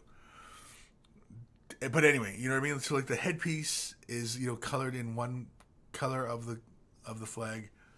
You know, his leg armor or his leg thing. The horse emulates the shield, so his barding is in the country flag colors. And then you paint the horse like normal. You paint the armor like normal. You paint it like metal, and stuff like that, right? So you guys are still talking about painting houses. Paint your house in lead belcher. Yeah. So yeah, Nicholas, if that's the way you want to go about it, I mean, that's about the easiest way I can think of for doing it on a night, right? Do the armor, like you normally would, dark silvers, black, whatever, and then you can have the country colors, you know, like the shield, for example, would kind of emulate the flag color, right? Nicholas Allen, green, gold, black, red, blue, yellow are all in the South African flag. Whoa, really? Green, gold, black, red, blue, yellow. Well, I mean, you could probably go with green, red, blue, yellow on the shield. And then you can go with gold, like around the trim of the shield, and black, like have a black design in the shield. And that would pretty much, probably guarantee you emulating the colors you want, right? What kind of, animal in the center, like a griffin or something, a dragon, whatever you want. A gnome. I mean, I have no idea what you want in there, but I just, for an idea, right? So, yeah.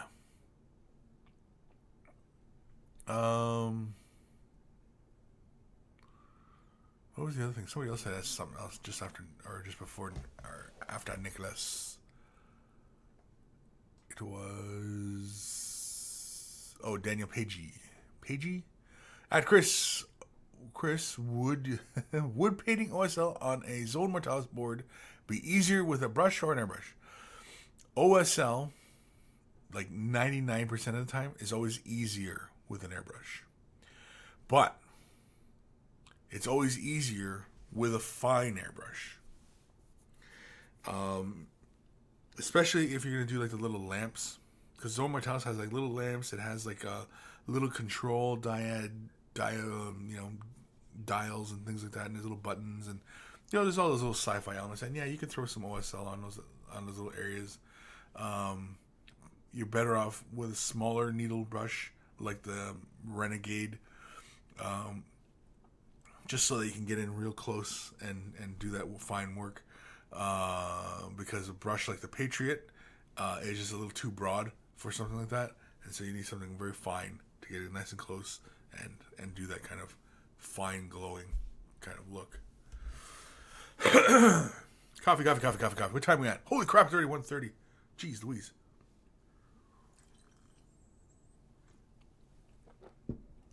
Dr. Santos, something off topic. Who's pissed about the Captain America thing Marvel Comics did? What about making Captain America gay? Is that what you're talking about? I don't know. They just want it to go viral. Yeah, probably. Just keep everybody hyped up about it.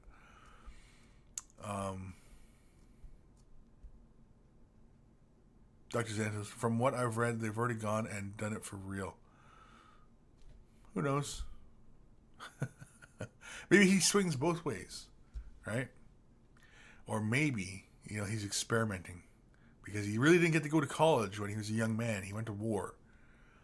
And so when he comes back, he's a little confused. His girlfriend's dead. So he's maybe I'll be a pitch hitter for the other team for a little bit, right? And so maybe he goes experiments, and maybe him and Falcon, have an adventure together. And then he says, you know what, I'm not really into you, Falcon, that way anyway. And I think I'm gonna go back to girls. And so yeah, maybe that's what happens. I don't know.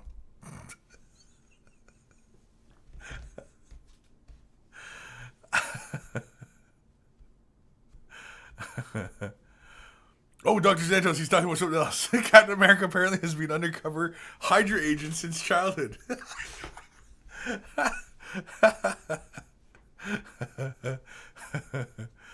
Because I was seeing that other thing about Captain America. They were talking about making Captain America gay.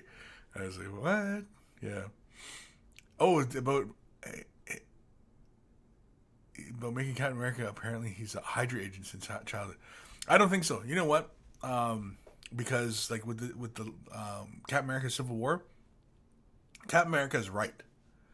Why he doesn't sign the agreement? Captain America is right, and he's Captain America, and so he is he's representing America, the sovereign American, in that instance, when he's refusing to let these others, take dominion over him. But yeah, I agree with Captain America. In the Civil War, I'm on Team Captain America because he's right.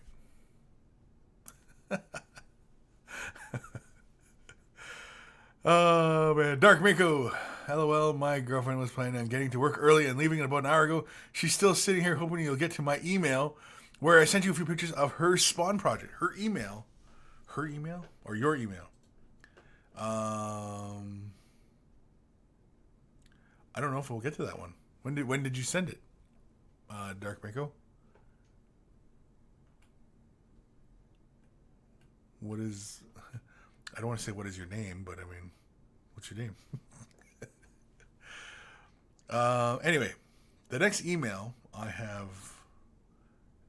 Oh man, this is a long one. Oh, this is from Lancaster. This is a long one. Why would you send a great big?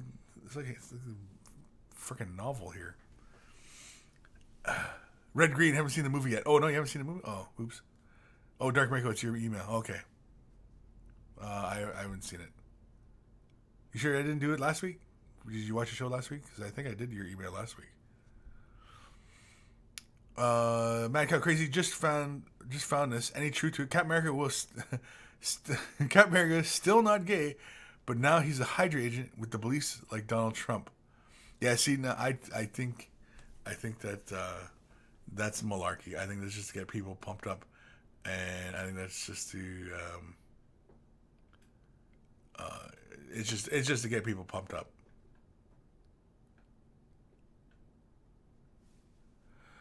Dark Mako, I'm not seeing any emails from you.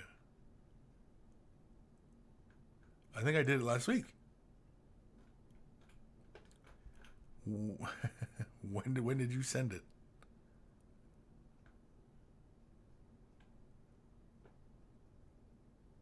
Yeah, because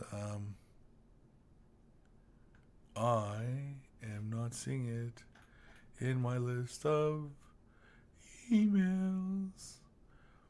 Yeah, because I did your emails last week about the towel. What was it? Yeah, with your towel, right? Yeah, yeah, and your little stealth suits. I did those emails.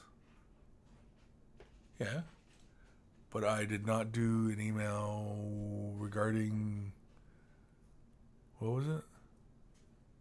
About conversions. Anyway, so at least not that I'm finding it. Maybe I'm going name blind to it. I don't know. But anyway, where are we? I don't even know where we are. Yeah, I can't really see them. I think that's just a joke. We're making Captain America, like Donald Trump, and he's, you know. I mean, they could, I suppose, right? But I don't really see that happening anytime soon. Because I mean, at the end Well, I guess I'm not going to say it because at the end of Captain America, spoiler alert. But yeah, anybody go see X-Men? I haven't seen X-Men yet. That just opened yesterday, so I'm probably maybe I'll go today, go see it. But yeah. David Taylor, I think Cappy is too much of an icon to children due to Marvel films. It's a publicity thing. Yeah, it's a publicity thing because we're not due a Captain America movie anytime soon. It's gonna be a while before we get another Captain America movie.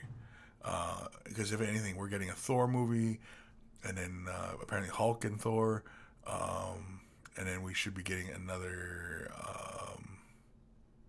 Who are we getting? Avengers? Another Guardians of the Galaxy. We're supposed to get another Guardians of the Galaxy.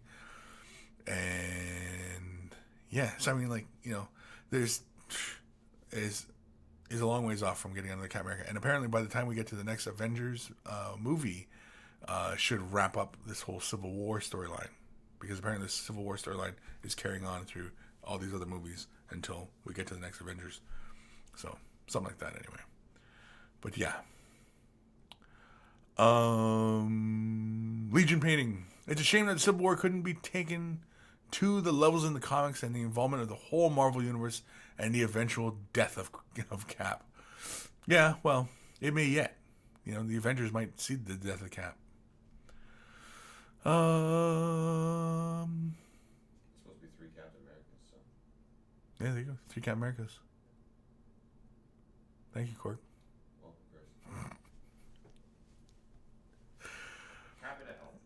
Lancaster. It'll be around the same time as mine when I sent last Friday. Yeah, no, I Lancaster, I'm about to read your email. It's probably going to take up the rest of the show.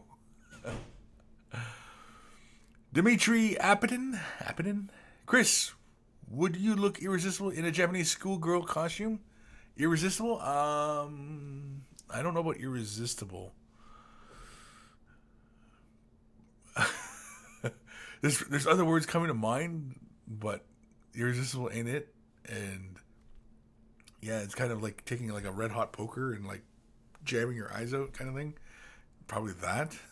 whatever the that word in the vocabulary covers that expression. Yeah. Self-mutilating in a more self-mutilating kind of way.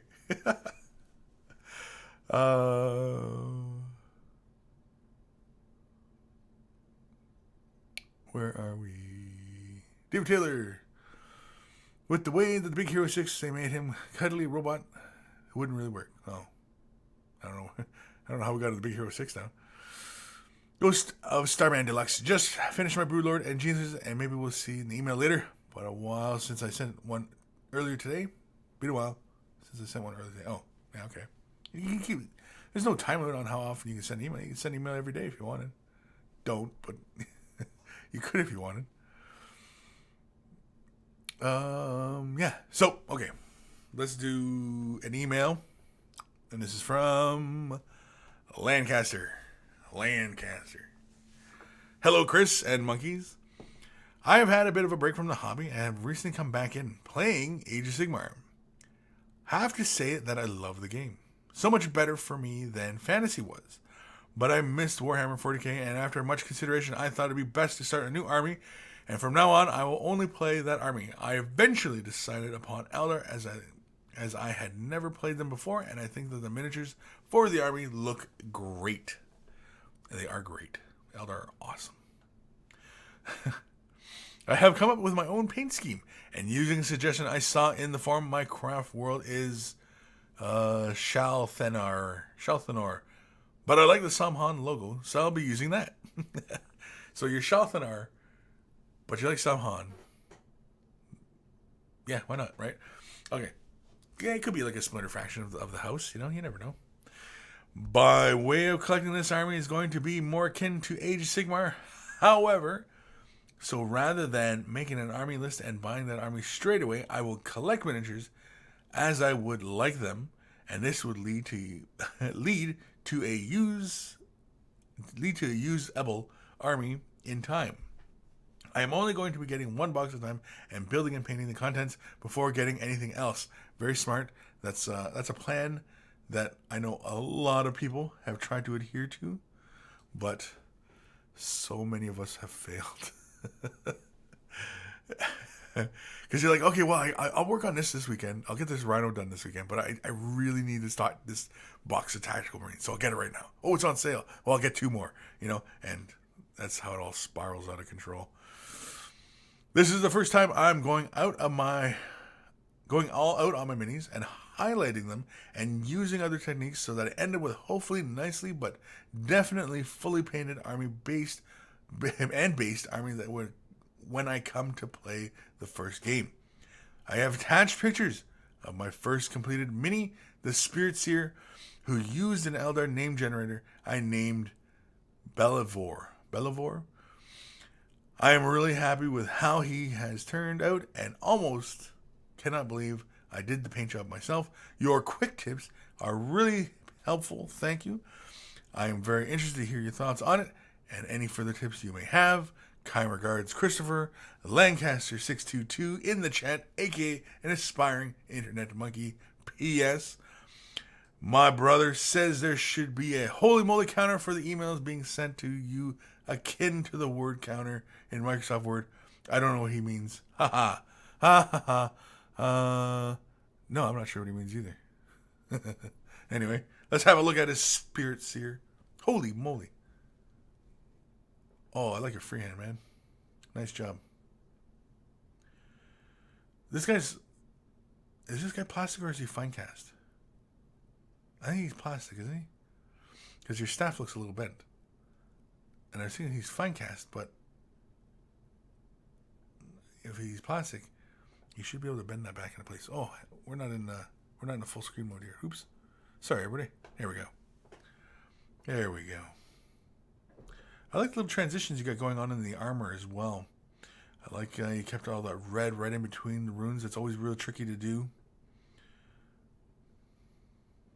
Yeah. No, the freehanding is really good. I really like your freehanding. Especially for somebody who hasn't painted in a long time and is coming back to painting. Like that's solid, man. There's a staff. Somebody bent his Wookiee. It is fine cast? Okay. Yeah. You might want to warm that up just a tad and just bend it back into place just a bit. Yeah, I'd warm it right around there. Warm it. Yeah, that's not provocative at all. Anyway, triangles, highlights. I like the highlights on your cloak. Very good. All around, I like the gold. I like your transitions on the gold. Looks solid. All around, solid. I mean, you probably could have done something with the mask, because it looks like you just went black and then glossed it, which most of the times I would have done anyway. But if you want to go with maximum effort, oh, you know what else you could have done is like a white border running along the bottom of the cloak. Could have gone with something like that as well. Just an idea. I think the gemstones here could be colored in either like a blue or I don't know, something that makes them stand out. But all in all, really good stuff. Lancaster, I really like it, and keep sending us more pictures of your work as you get it done, because yeah, it's good stuff.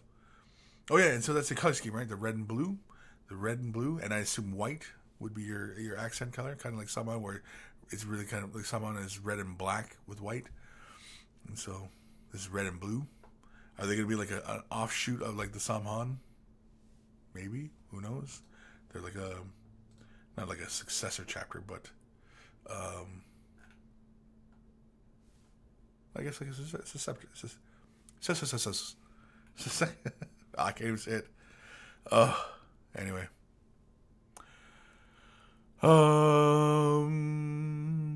Lord of Midgets got Kris. I've met this fantastic lady who I want to impress with my miniature painting, why I watch the show, and my cooking. So can you give me any recommendations on cooking for imaginary women?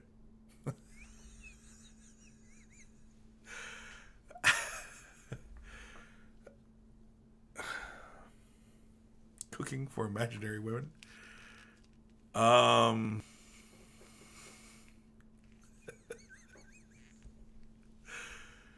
Lord, I don't know. Like it sounded very serious at the beginning, and then he comes at the end and it's like imaginary. Oh,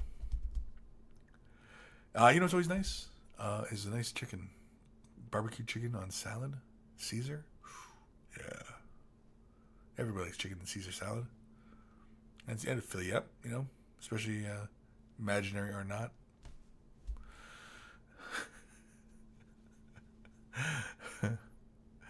Oh man. You're welcome, Lancaster. Thank you. Very cool. Legion Painting. Anyone else to see Blade MCU movie as his and Ghost Rider rights have returned to Marvel? Oh, really? Ghost Rider's gone back to Marvel too. Yeah, very interesting. Yeah, I'd like to see more Blade. I don't know if I'd like to see Wesley Snipes. I mean, I could forgive a reimagining of Blade, you know, with a new actor, you know, in place, or even, you know, like say a younger guy who is, you know, basically, you know, we're getting the kind of like the beginnings of Blade, you know. I could see something like that. I mean, if we went with like with an old Wesley Snipes and we're doing like old Blade, then wouldn't we be doing like more like the sci-fi kind of stuff? And wouldn't it be? I mean, Blade 3 was kind of sci-fi, and Blade 2 was kind of sci-fi too. I guess even Blade 1's kind of sci-fi. They're all kind of sci-fi. But anyway, yeah, I mean, Wesley Snipes. I mean, I mean, he hasn't acted in a while, but he's getting old. And you know, I mean, like, if I'm gonna sit through old Wesley Snipes, then I want to see, you know, like, you know, some futuristic stuff. I want to, you know, like I want to see future vampire stuff, and you know, of course, tying them into also the other Marvel Universe stuff would be awesome as well. You know, yeah.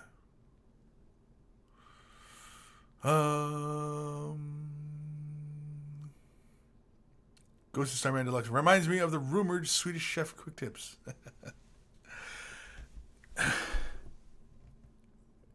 I can't do it. I would. No, I can't do it. Swiss Toby, imaginary women luckily like anything you like to do, so go for your favorite meal and enjoy while drinking a bottle of wine by yourself. And you guys are kind of bumming me out now. You guys are taking this down like a notch too far.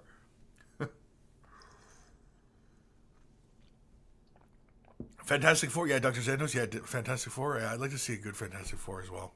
You know, because I mean, like, there's so much history in Fantastic Four with the rest of Marvel. I mean, they because there was a rumor that they were just gonna, you know, like just delete Fantastic Four, and it's like you can't delete Fantastic Four. There's so much good stuff there that, you know, it just hasn't been given the right treatment. And I think what it is because now we're getting, you know, with all this Avengers stuff and all these multiple movies where they're all tied together, and we're getting, you know, these big stories. Back in the day when people were buying up Marvel property, they were only buying up the heroes, and because of legal reasons, right, they couldn't have the hero interacting with each other unless, of course, you know, they worked it out, right?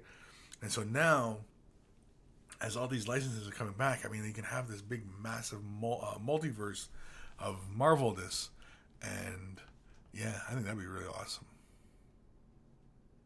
Anyway. Dark Mingo, Kris, I sent the Spawn thingy email now. I somehow forgot. Yeah, see? Blame me. There he was blaming me. Nice, nice.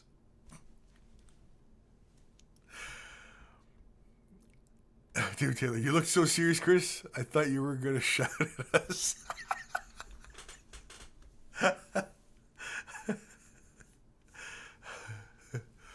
Mad Cow Crazy. Kris, did you see Marvel ripping of GW with Tau vehicles in one of the latest comments? Just Google Tau vehicles in Marvel comments. Yeah, I've seen that. I think it was posting on Bella Lost Souls. That's where I had seen it. And so, yeah. Also, something that looked like an Eldar grav tank as well. You can kind of see. I mean, it's blatant. It's blatantly a rip because those are Tao devilfish. There's a few little shapes that are different, but you know what I mean. Like it's kind of like it's kind of like copyright, where they only have to change 25% of something, and you avoid copyright, and so maybe that's what they're doing. And now, why Marvel would want to stick it to GW like this, if that's what this is, and not just one artist, who's thinking that he's got no ideas, and so he ripped off something else and figured nobody would notice.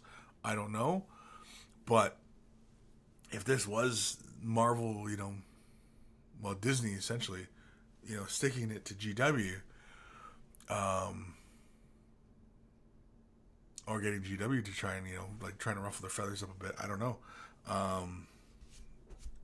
because I can see down the line Disney buying Games Workshop. I mean, why not, right? Of course, also Marvel could be doing it because maybe Games Workshop has stolen Marvel storylines, plot lines and stuff like that. Who knows, right? So, who knows? Or maybe the people at Marvel are just jerks.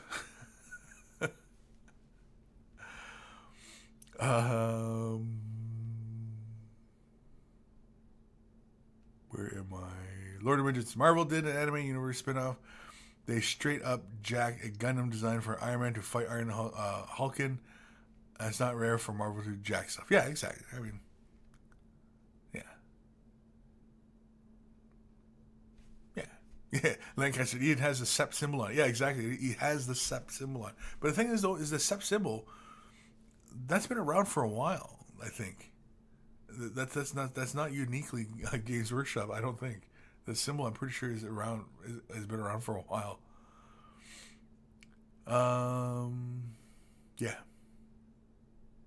Prawn Hamden, someone at Marvel has a huge squat army. You never know. It could be because some disgruntled artist who's like, well, they got rid of my squats. Well, the hell with them. Let's do another email. This is from You Missed It Too. Long time, no share. Sorry about that. Being really busy. Thought I'd give an update. Went to a local painting competition and won recently, and thought I should share a pic with what I won. Well, I don't want a pic of what you won. I want a pic of what you won with. Oh, there's a Marine. Okay, never mind. So he won himself the Imperial Space Marine 2016. Very cool. I've got mine too. I haven't assembled mine. I'm going to do mine not quite like the box here. I'm probably going to do mine probably beaten up and chipped and, like kind of like the Rogue Trader cover. He's all just smashed up and, well, or like the artwork in the background. But yeah. Can we zoom in on this guy? Zoom in. Oh, come on. Let me zoom in. Is that it? Don't tease me like this. Oh, next up is the close-up of the model itself. Here we go. Oh, crap. It's on a OneDrive. Oh, then I gotta wait for your thing here. Then I gotta wait. Okay. So here's the model. Very nice. Paint job looks clean. Base coat looks even. Nice freehanding. Back your arc to the background. Like the checkers there. Anyway, Marine, right. Now looks like we're going for some OSL on the helmet. Very nice. I think. It kind of looks like there's some, like it's got a bit of a glow to it. And I'm thinking that there's some OSL there. I like the paint job. I like it. It's clean, paint job. He's in that pristine kind of state. Base is all right. Piece of cork glued onto the thing. You probably could have blended a little bit with some sand, stuff like that. Maybe some tufts of grass. Kind of just blended it in just a little bit better, But otherwise, good stuff. Yeah, I like it. And congratulations on getting yourself a prize for your painting. Unfortunately, that little feeling that you get from, winning for that prize, and you're like, oh, that feels really good. I won something. That feeling is addictive. So watch out. Watch out. Whoa, somebody's coming.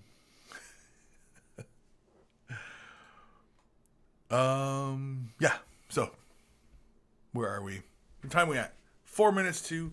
We are almost out of time, kids. Almost out of time. Mad Cow Crazy. Wasn't there something about the current Marvel universe being the same as ours and wouldn't change, and now it has Tau in it? So the Imperium of Man is out there somewhere and will arrive to purge the mutants? Ooh, wouldn't that be something, eh? The Imperium of Man showing up, purging the mutants? Like, what if this planet Earth really isn't the Earth we think of Earth, and in fact, is a story, and in fact, the Earth that all humans belong to, like started on, is like, somewhere else, and the Imperium Man is real, and we're just one of those little planets, backward planets in the Imperium that has no idea that the rest of the Imperium, that there's Necrons, and there's Tyranids, and there's Eldar, and there's Orcs, and all these other horrific species of monsters in the galaxy. And it's not until the Imperium Man shows up and says, yeah, you guys are all back in the Imperium now. We're going to purge all the mutants. And then we're going to take, about 100,000 of you to maybe about 1 million of you back up to space, where we're going to throw you into a big meat grinder on a battlefield for some planet that we have no idea has any worth. Something like that, right? Yeah. Lord of Ridge, is it Imaginary Earth? Is that where my date lives? Dr. Pepper Machine. Any tips on removing mold lines, Chris? What do you use? Most of the times I use the sharp end of my X-Acto blade, and to get rid of mold lines. I have the the mold scraping tool from Citadel. It works pretty good. It's a similar fashion. I mean, it's basically just sheet metal that's sharp, like it's been planed to a nice 90 degree, and it's at 90 degrees that kind of planes the edges off. But it's also got a nice curvature to it. So in some instances, I do use it for curvatures, but otherwise, most of the time I use just an X-Acto blade, especially like for Marines and stuff like that, because you can just plane down the legs, and yeah, you're done. It only takes a couple swipes to clean it off. Of course, you want to make sure it keeps it even, so you got to kind of go like 1, 2, 3, 4, 5. Like do 10, and just kind of bevel it all smooth. But yeah, most of the time it's X-Acto blade. Ribbing and like the hoses in behind the knees, plasma guns, the coils. Sometimes you get the mold line running through that, and so it's easier with an X-Acto blade. You kind of just go boom, boom, boom, boom, and just kind of just knock it all down, and just come back again, and come back over, and you just do it that way. But yeah, most of the time it's an X-Acto blade, just because it's easier to control. It's easier to get into the little nooks and crannies with a little sharp end to it. And of course, when I'm using the X-Acto blade, I mean, this is the model surface. My hand is the blade, and it's perpendicular to the surface, and so I'm just scraping along the top of the surface of the model, right? I'm not cutting into the model. I'm not angling the blade and like trying to shave. I'm just perpendicular to the model and just dragging the blade right across and just scraping all that excess plastic off. So hopefully that helps, Dr. Pepper Machine. Mad Cow Crazy. First horse heresy book was a story about a sector who thought themselves to be Earth. Yeah, exactly. That's us. That's us. We're that planet that thinks we're Earth, but we're not. Earth's already there, and the Emperor's coming. Wouldn't that be crazy? Dr. Santos, if this isn't the birthplace of humans, I want to find the Stargate and go find Goulds. The Goulds. Goulds? Anyway. Dimitri Abedin. Chris, have you tried Scale 75 in Intensity? No, I have not tried those. I've been a big fan of the metals. I haven't tried any of their base colors yet. I've been meaning to get my hands on the paint sets. I just haven't gotten around to it yet. Intensity, I haven't tried. Any good? I don't know. I haven't tried it yet. So, what are your thoughts? Do you like it? Does it compare to something like Citadel, or are they more like old Citadel inks where they're just basically thinned out color? Let me know.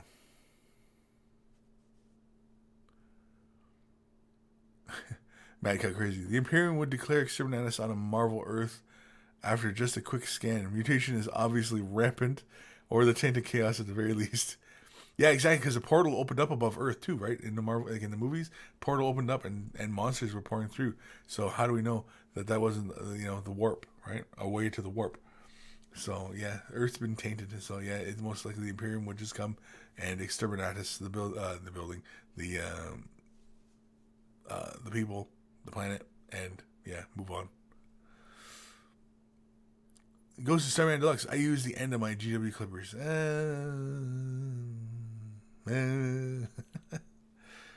don't know about that, but yeah. Proud Hamdens, down with mold lines, death through the joint gaps. Legion painting. If the Imperium found Marvel Universe, then a mutant as strong as, say, Matthew Malloy, Hope Summers, or Franklin Richards would just will the whole thing out of existence. Yeah. I suppose. Oh, it's 2 minutes after. Oh man, we're done. I didn't even realize we're done. We're talking about this Marvel Universe. We're talking about mold lines. We're talking about painting, kind of paints. We're talking about gemstone paints today, man. So definitely gonna have to pick those up, those gemstone paints, and probably some of those metallics as well. Yeah. I think we learned something today, didn't we? We learned something. I don't know. Probably not. Any questions, comments? Want your work critiqued? Want some help on a color scheme? Send your questions and comments to Kris@miniwargaming.com. It's in the description below. Join us on Facebook. Again, Way the Brush. It's in the description below.